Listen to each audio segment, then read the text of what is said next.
Hello nga po mga kabeshi ko. So today mga kabeshi ko, ayan nga po, umiinom nga po ulit ako dyan at pang part 2 nga po ulit to.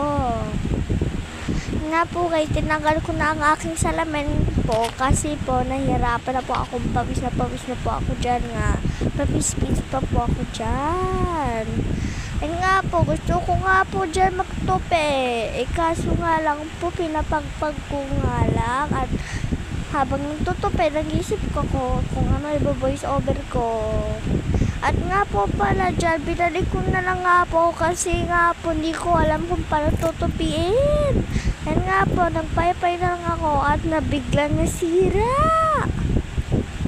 At guys, quiet lang tayo at baka magalitan tayo. At sorry nga po, kumaba nga po ang aking voice over at latest nga po. Pasensya nyo na nga lang po kasi po kakagising ko lang at ayun nga lang po yung pet ko. Part 2 nga lang po pa to at comment lang sa comment section. At pawis na lang po ako dyan kaya po pinagtutuloy ko na lang po mag voice over. Ay mag-video nagduduling na kasi kakaselfon. Ay charis. So ayun nga lang po guys, binaligtad ko na aking kamay. Kasi nga po, di ko matakpan ng aking camera or mapindot. Kaya nga lang po, nagsasalamin lang ako, binakround ko lang po yung camera. Sana yun, paglaki ko po, gusto ko po maging teacher at maging vlogger.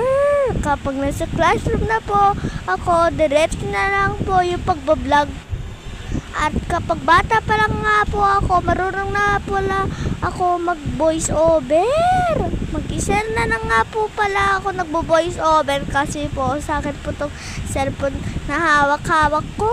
At 30% na lang nga po pala ako. At meron na po pala akong trabahong gagawin at marami-rami pa.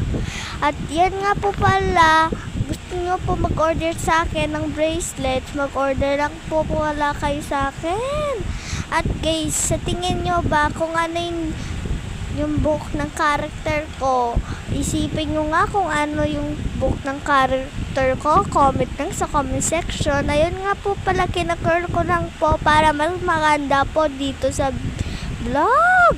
Ay charis po, hindi lang po ako ng gaganda-gandahan dyan. Ayun nga lang po, bye! Peace, peace! Mga beshi ko!